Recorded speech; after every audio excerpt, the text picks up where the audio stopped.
Imagine you can speak a few languages, granting you a full access to different countries. You can travel and live without language barriers or reluctant middlemen, enjoy the literature the way it was designed to be read, have more career opportunities. Learning languages is hard work for adults, but you can free your kids from this burden without spending a ton of extra time. This is exactly what I will explain in the following videos: how to take advantage of early childhood to bless your kids with knowledge of 2 or even 3 languages and reasons to do so.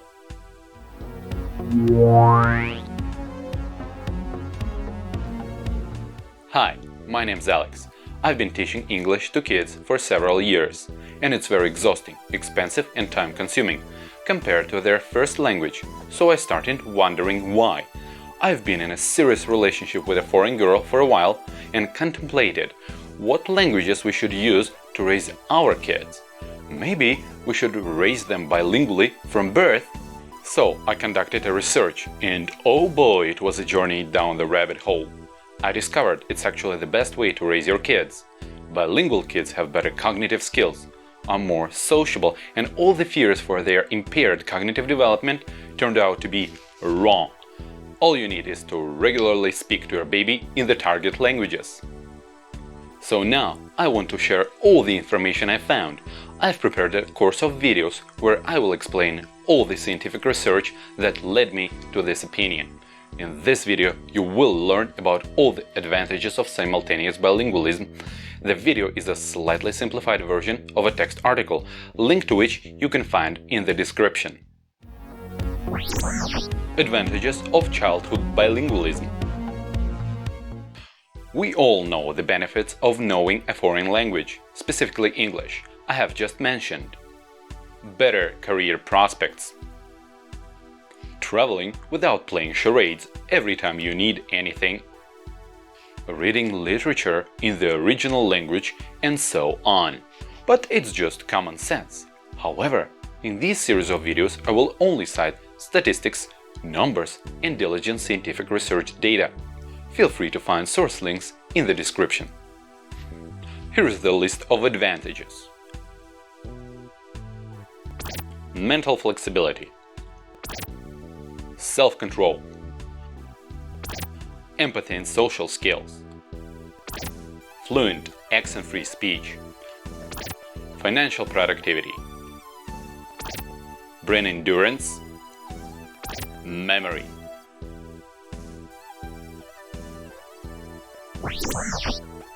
Number 1. Mental flexibility. Improved mental flexibility stands for your brain handling new situations, switching attention, and adapting fast. Let me illustrate with an experiment. Researchers taught 7-month-old babies growing up either in monolingual or bilingual homes that when they heard a tinkling sound, a puppet appeared on one side of a screen. Halfway through the study, the puppet began appearing on the opposite side of the screen.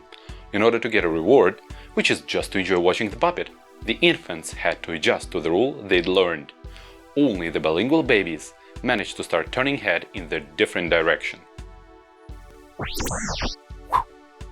Number 2. Self-control. Another research showed that 11-month-old bilingual kids' brains were more developed in the areas responsible for the executive functions. This is just a biological fact. And what does the term executive functions stand for? The brain, being the most energy-consuming organ, has to constantly optimize itself, trimming all unused connections. So, if there is a network, it is used and used actively. Executive functions include attention, concentration, and decision-making. So to prove that extra gray matter really matters, I found 2 more experiments, link in the description, where bilinguals outperformed monolinguals in different tasks, with great superiority in those which demanded both attention and concentration while avoiding distractions. Number 3. Empathy and social skills. Bilinguals have to constantly switch between languages when they communicate. It makes them aware of other people's qualities, abilities, and differences from an early age, and leads to deeper understanding of cultures too. Thus, multilingual individuals get higher average scores on tests for certain personality traits such as cultural empathy, open-mindedness, and social initiative. This was demonstratively proved by an experiment linked to the website where bilingual toddlers turned to be a year ahead in terms of social awareness. Yet another new term. Let me just demonstrate it. Two dolls are introduced to the kid. Then the kid is asked to recall their names, followed with a short skit. Sally takes a marble and hides it in her basket. She then leaves the room and goes for a walk. While she's away, Anne takes the marble out of Sally's basket and puts it in her own box. Sally, the first doll, is then reintroduced and the child is asked the key question: where will Sally look for her marble? Very young kids cannot realize that their knowledge of the changed location of the marble is available to them, but not to Sally. Later, at a certain age, kids develop social awareness. Monolingual kids start realizing that Sally doesn't know about the changed location of the marble at the age of 4. Bilinguals at the age of 3. Number 4. Fluent accent-free speech. The earlier the language is learned, the deeper and broader is the understanding of the language. The ability to learn a foreign language declines with age, with little chances to acquire native-like, fluent and accent-free speech after the age of 3. The major threshold here is from 8 to 10 months, as in the famous research of Japanese and American babies. It is the exact age when Japanese babies stop distinguishing between R and L in English, since in Japanese there is only a single sound for both of them. I love your big blue eyes. So pretty and nice. うわー、大きな茶色いお目目。そして綺麗な黒い髪。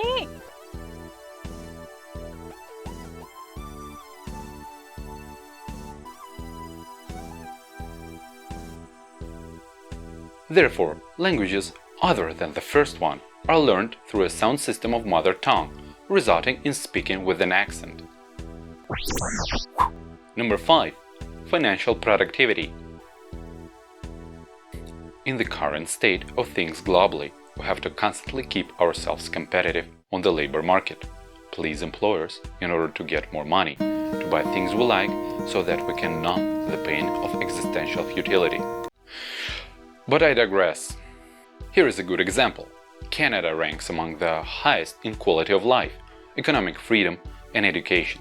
But even there, the statistics showed up to almost 40% approximate difference in income between monolinguals and bilinguals, particularly in Quebec. Number 6. Brain endurance. Bilingualism postpones the onset of symptoms of dementia and Alzheimer's syndrome for 3-4 years on average. It's a very long-term benefit, and maybe not a very big one, since we're talking about raising kids. However, this case also shows that bilingual brain is more capable and enduring, which is definitely good. Number 7. Memory. In another experiment, the researchers created a list of words, not real, they made them up, asked to memorize as many as possible within a certain time frame, and then checked how many they could recall. All the participants were 20-year-old monolinguals and bilinguals. You guess, who could learn more words within the same time? So here, you've heard all the advantages. Will bilingualism make your kid a genius? It won't, but it will slightly, yet discernibly, boost your kid's cognition and save lots of time in childhood, otherwise spent learning throughout adolescence. I bet you still have some concerns. I will deconstruct them in the next video. As for like-minded skeptics, I've prepared a more detailed article with all the sources. Visit the website in the description below. Subscribe to our mailing list and stay tuned.